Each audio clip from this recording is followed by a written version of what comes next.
Kakek Halim pun memutuskan untuk menuju ke arah Jakarta Timur. Di saat itu dia penasaran ingin melihat perubahan yang ada di wilayah Jakarta Timur. Dan tidak terasa, ketika itu dia berjalan-jalan sampai sudah larut malam. Jalanan yang tadinya ramai, sekarang sudah mulai sepi. Yang mana hal itu membuat kakek Halim kemudian memutuskan untuk segera melajukan mobilnya ke arah pulang.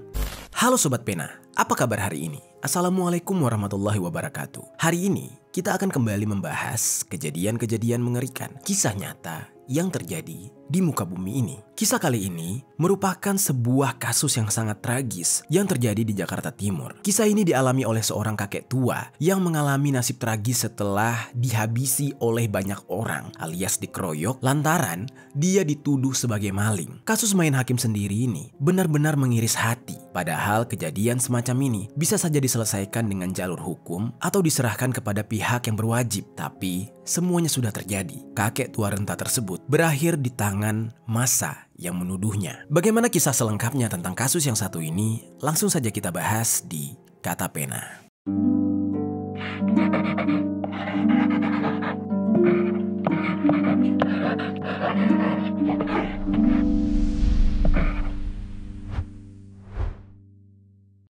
Pemirsa, lansia berusia 89 tahun menggegerkan ibu kota. Sang kakek sempat diburu dan diteriaki maling sebelum akhirnya merekam nyawa tangan aksi anarkistis massa. Ini adalah rekaman gambar mobil yang diduga milik Wiyanto Halim, seorang lansia berusia senja yang meregang nyawa usai dikeroyok warga. Sebelum kita mulai ke ceritanya, jangan lupa untuk subscribe channel ini dan bagikan video ini ke teman-teman kalian. Cerita ini dibuat berdasarkan berita yang sudah beredar dan diterbitkan oleh beberapa media publik yang aku sajikan dan aku rangkum dalam bentuk alur cerita. Kita mulai ceritanya. Di kawasan Kalibata, Jakarta Selatan, hiduplah seorang kakek tua bernama Wiyanto Halim yang usianya sudah sangat lanjut, yaitu 89 tahun. Dalam cerita ini, beliau dipanggil dengan nama Halim. Kakek Halim ini adalah pria yang sangat baik hati dan dermawan. Dia selalu siap membantu siapa saja yang membutuhkan. Dan di masa mudanya, kakek Halim adalah seorang pebisnis sukses dengan perusahaan yang berada di Jakarta dan di Singapura. Namun, saat ini, di usianya yang sudah senja, dia memilih untuk menikmati hari-harinya dengan tenang untuk mengurus tanah-tanah miliknya yang dia sewakan kepada orang lain. Dia menikmati masa tuanya dengan sangat indah karena memiliki banyak aset dan lebih berfokus kepada anak-anak serta cucunya di rumah. Namun di dalam cerita ini tidak disebutkan apakah istri dari kakek Halim masih ada atau tidak, lalu berapa jumlah anaknya dan juga berapa jumlah cucunya juga tidak disebutkan. Namun yang jelas, dari beberapa media publik, aku mendapatkan informasi jika salah satu anak dari kakek Halim ini bernama Briana. Menurut anaknya yang bernama Briana, meskipun kakek Halim ini ramah dan disenangi banyak orang, ada beberapa orang yang tidak suka kepada kakek Halim, terutama karena kakek Halim ini sangat sukses di usia mudanya, yang mana menurut cerita anaknya, kakek Halim ini sempat terlibat sengketa tanah di Tangerang, tepatnya pada tahun 1978. Dan sengketa itu masih berlangsung hingga saat ini. Ada seseorang yang tampaknya tidak senang dengan keberadaan kakek Halim. Rasa tidak senang kepada kakek Halim tersebut membuat kakek Halim selama ini beberapa waktu sempat mendapatkan teror dari orang yang tidak dikenal. Yang mana teror tersebut mengancam nyawanya dan orang yang meneror mengatakan ingin menghabisi kakek Halim. Bahkan di saat itu si peneror mengancam nyawa kakek Halim dan dihargai seharga 6 miliar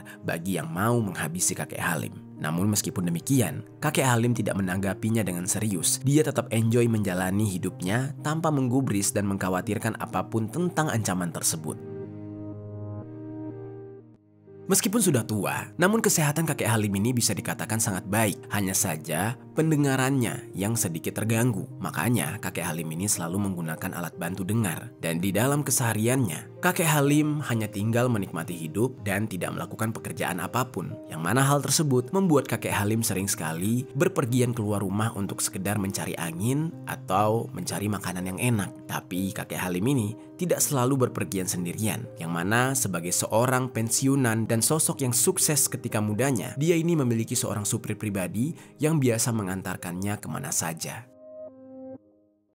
Lalu singkat cerita, tibalah pada suatu hari, supirnya itu mengambil jatah cuti. Kakek Halim sangat merasa kesepian dan keinginannya untuk jalan-jalan membuat dia kemudian harus berpergian sendiri. Karena di usianya yang sudah senja, dia merasa tidak mungkin untuk bersantai-santai saja. Dia harus mencari rutinitas agar tubuhnya tetap bugar. Di saat itu dia tidak peduli supirnya sedang cuti, tidak ada yang dia khawatirkan. Karena dia sendiri meskipun sudah tua juga bisa menyetir sendiri.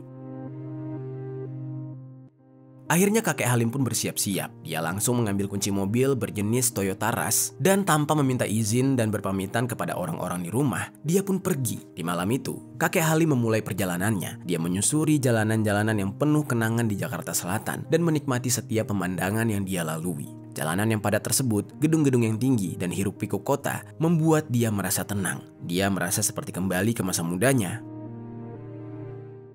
Lalu setelah beberapa jam berkeliling, kakek Halim pun memutuskan untuk menuju ke arah Jakarta Timur. Di saat itu dia penasaran ingin melihat perubahan yang ada di wilayah Jakarta Timur. Dan tidak terasa, ketika itu dia berjalan-jalan sampai sudah larut malam. Jalanan yang tadinya ramai, sekarang sudah mulai sepi. Yang mana hal itu membuat kakek Halim kemudian memutuskan untuk segera melajukan mobilnya ke arah pulang. Di dalam perjalanannya ketika pulang, waktu sudah menunjukkan pukul 1 dini hari, yang mana artinya itu sudah memasuki hari Minggu, tanggal 23 Januari tahun 2022. Lalu di saat itu, entah karena dia mulai mengantuk atau bagaimana, tiba-tiba saja terjadi insiden di sekitar Jalan Cipinang Muara, Jakarta Timur. Insiden ini diawali dengan saling serempet antara mobil Toyota Rush milik kakek Halim dengan seorang pengendara motor. Si pengendara motor yang merasa tersinggung karena terserempet, dia langsung mencoba menghentikan laju mobil kakek Halim. Namun tampaknya kakek Halim tidak menyadari kalau dia menyenggol pengendara tersebut. Dia juga tidak mendengar karena kakek Halim pendengarannya juga terganggu. Oleh karena itu, dia terus melajukan mobilnya. Di saat itu tidak ada yang mengetahui entah alat bantu dengarnya tidak berfungsi atau justru dia sedang tidak memakai alat bantu dengarnya. Namun yang jelas, akibat dari kakek Halim yang tidak mendengar kalau si pengendara tersebut sedang mengklakson dan mengejar dia, membuat si pengendara menjadi kesal. Jadinya si pengendara benar-benar marah karena kakek Halim terus melajukan mobilnya dengan tenang. Pengendara motor itu semakin marah karena mobil tidak kunjung berhenti, dan untuk memprovokasi massa agar mobil tersebut berhenti, si pengendara motor pun meneriakkan kata maling yang langsung memprovokasi orang-orang di sekitar lokasi. Mendengar teriakan itu, orang-orang di pinggir jalan tersulut amarahnya dan ikut mengejar mobil kakek Halim. Mereka mengira kalau beliau benar-benar seorang maling, dan bahkan warga mengira kakek Halim merupakan maling mobil, dan semua warga ikut mengejarnya. Lalu karena kakek Halim tidak tahu apa-apa, dia masih melajukan mobilnya. Sampai-sampai warga yang terprovokasi tersebut melemparkan batu yang cukup besar ke arah mobil kakek Halim, dan hal itu membuat kaca mobil kakek Halim pecah. Di samping itu sobat, kakek Halim panik. Terjadilah kejar-kejaran beberapa motor dengan mobil milik kakek Halim. Dan beberapa orang laki-laki yang tengah nongkrong di warung pinggir jalan juga melihat insiden itu, yang mana kemudian membuat para laki-laki tersebut bergerak untuk membantu mengejar mobil yang mereka tuduh sebagai maling.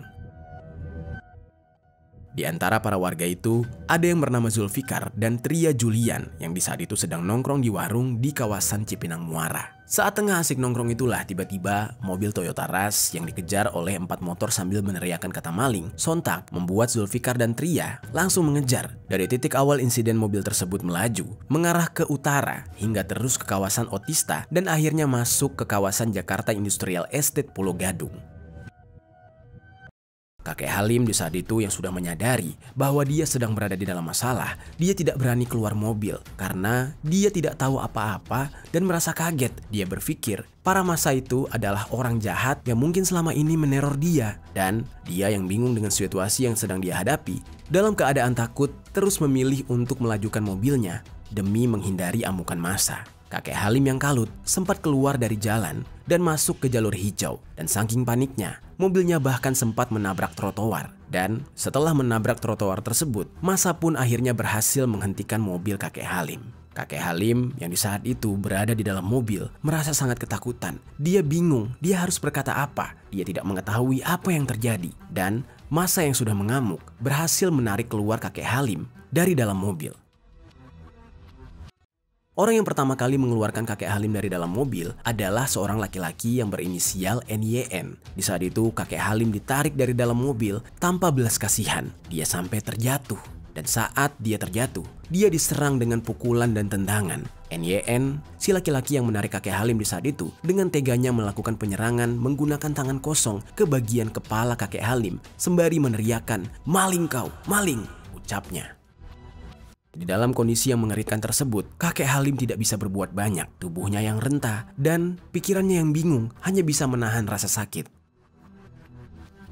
Tak cukup sampai di situ sobat, beberapa massa yang lain pun saat itu datang berkumpul ke lokasi dan menendang bagian perut laki-laki yang sudah tua renta itu. Mereka benar-benar memperlakukan kakek Halim tanpa memikirkan umurnya yang sudah sangat tua. Pada saat itu, ada salah seorang di antara mereka dengan penuh emosi menendang bagian mobil dan mereka berusaha menghancurkan mobil kakek Halim. Dan tidak puas sampai di situ, di antara massa juga kemudian kembali menghabisi kakek Halim yang sudah tidak berdaya. Lalu kakek Halim yang sudah merasa kesakitan sempat bertanya kepada massa apa sebenarnya salahnya. Apa yang membuat mereka memukuli kakek Halim? Namun massa tidak mendengar dan tidak menggubris, yang mana tendangan demi tendangan dilakukan tanpa ampun dan tanpa belas kasihan. Penyerangan yang bertubi-tubi tersebut dilakukan tanpa jeda, yang mana akhirnya membuat kakek Halim kemudian tidak berdaya dan tidak bergerak lagi dan terkulai lemas.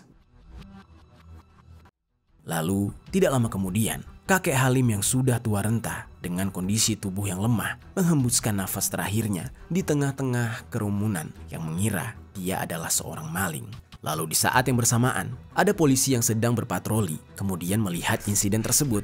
Lalu polisi itu mencoba untuk menghentikan amukan massa, tetapi massa terlalu banyak dan banyak massa yang ikut-ikutan marah padahal tidak mengetahui konteks sebenarnya. Bahkan di saat itu, polisi yang merasa massa tidak mendengarnya melakukan tembakan peringatan, tapi tetap saja tidak digubris oleh massa sama sekali. Polisi tidak bisa meredakan amarah mereka hingga pada saat kakek Halim tewas dan beberapa massa mencoba untuk bubar serta kabur dari lokasi. Disitulah polisi mengamankan beberapa orang yang diduga sebagai pelaku pengeroyokan. Pada saat itu, massa terlalu banyak dan polisi yang berpatroli ini juga hanya berjumlah 2 orang. Jadinya mereka hanya berhasil mengamankan beberapa orang pelaku saja dari aksi tersebut. Lalu di saat itu, pihak kepolisian yang berpatroli ini menghubungi anggota polisi lain dan beberapa pihak lainnya untuk datang ke lokasi demi mengamankan para pelaku ini. Lalu, proses evakuasi bagi kakek Halim juga dilakukan. Tak lama setelah dihubungi, beberapa anggota kepolisian datang ke TKP dan pada saat itu, kakek Halim sudah dalam kondisi yang tidak bernyawa. Jasadnya kemudian dievakuasi dan dibawa ke Rumah Sakit Cipto Mangunkusumo Jakarta untuk dilakukan pemeriksaan.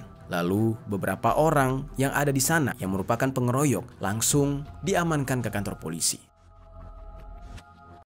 Lalu di samping itu, keluarga kakek Halim yang mulai menyadari kalau kakek Halim tidak ada di rumah dan salah satu mobil di rumah mereka juga tidak ada, mulai merasa cemas. Mereka menghubungi kakek Halim lewat telepon, namun tidak ada respon sama sekali. Di saat itu mereka bingung kemana kakek Halim pergi, sementara supir pribadinya sedang cuti. Mereka di saat itu mencoba berpikir positif, mungkin saja kakek Halim sedang ada urusan mendesak, makanya tidak bisa dihubungi. Namun, karena masih merasa khawatir, keluarga di saat itu sampai begadang menunggu kepulangan kakek Halim hingga pukul 5 subuh. Sementara itu, di sisi lain, jenazah kakek Halim sudah dievakuasi ke rumah sakit dan ketika identitasnya sudah bisa dipastikan, pihak rumah sakit dan pihak kepolisian langsung saja menghubungi keluarga kakek Halim. Yang mana pada saat itu, sekitar pukul 8 pagi, pihak rumah sakit menelpon anggota keluarganya dan keluarganya yang semalaman tidak tidur menunggu kabar kakek Halim kemudian syok mendengar kabar kalau kakek Halim sudah meninggal dunia akibat sebuah kejadian yang tragis. Keluarga kakek Halim pun spontan bertanya di mana keberadaan kakek Halim di saat itu. Namun pihak rumah sakit di saat itu menjelaskan kalau jasad kakek Halim sudah berada di Rumah Sakit Cipto Mangunkusumo. Pihak keluarga yang menangis histeris tidak menyangka kakek Halim akan mengalami hal tersebut, langsung bergegas. Mereka bersama-sama langsung pergi ke rumah sakit untuk memastikan kalau berita tersebut benar. Dan sesampainya mereka di rumah sakit, benar saja jasad tersebut adalah kakek Halim yang sejak kepergiannya dari rumah tidak ada kabar lagi. Pada saat itu, anak dan cucu kakek Halim sangat sedih. Mereka juga menuntut kepada pihak kepolisian agar segera mencari pelaku kasus ini. Dan mereka juga curiga kalau kasus ini sebenarnya ada motif lain. Yang mana, seperti yang keluarga tahu, kalau beberapa bulan belakangan, kakek Halim juga sempat diancam akan dihabisi oleh seseorang. Makanya, pihak keluarga meminta pihak kepolisian untuk lebih sigap dalam menangani kasus ini. Dan pada saat itu, polisi pun langsung saja melakukan pemeriksaan untuk mendalami kasus tersebut. Lalu di samping itu, berita tentang kematian tragis kakek Halim menyebar dengan sangat cepat. Kawasan Kalibata yang biasanya tenang berubah menjadi penuh duka. Semua orang terkejut dan marah mengetahui kakek yang baik hati itu telah menjadi korban dari kesalahpahaman yang fatal warga Jakarta Timur. Sementara itu sobat, setelah dilakukan pemeriksaan dan pelaku sudah diamankan, selanjutnya jenazah kakek Halim pun dipulangkan kepada pihak keluarga untuk dikebumikan. Keluarga kakek Halim yang sangat terpukul dan kerumunan yang berkumpul untuk memberikan penghormatan terakhir kepada kakek Halim. Dengan mata yang berlinang air mata, anak kakek Halim berkata, "Papa selalu mengajarkan kita untuk berbuat baik kepada siapapun, namun kebaikannya telah disalahpahami. Jangan biarkan kebencian dan amarah menguasai hati kita. Mari kita belajar dari kejadian ini untuk selalu berhati-hati dan tidak mudah terprovokasi." Dan singkat cerita, proses hukum terus berlanjut. Polisi sudah menginterogasi beberapa tersangka yang diantaranya adalah Reynaldi, Muhammad Amar, Zulfikar, Tria Julian, Muhammad Yohan Prasetyo, dan Muhammad Faisal. Yang mana mereka semua ketika ditanyai oleh pihak kepolisian dan dari hasil pemeriksaan selesai, pengeroyokan tersebut didasari oleh spontanitas saja. Tidak ada rencana untuk menghabisi nyawa kakek Halim. Mereka mengatakan amarah mereka muncul karena kakek Halim tidak berhenti ketika bersenggolan dengan salah satu pemotor.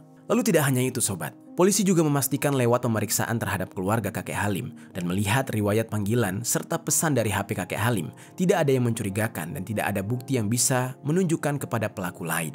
Lalu, dari segala hasil pemeriksaan, akhirnya pihak kepolisian menyimpulkan dari banyaknya massa serta dari rekaman CCTV yang didapat, pelaku yang terbukti melakukan kekerasan dan kesalahan itu ada 6 orang yang memang sudah ditahan oleh polisi dan mereka dijerat dengan pasal 170 ayat 1 dan 2 KUHP tentang pengeroyokan secara bersama-sama di muka umum terhadap orang yang mengakibatkan orang tersebut meninggal dunia, dan para tersangka terancam hukuman 12 tahun penjara. Itu dia sobat, kisah malang dari kakek Halim yang harus berakhir di tangan massa karena kesalahpahaman. Apa pelajaran yang bisa kita ambil dari kisah ini?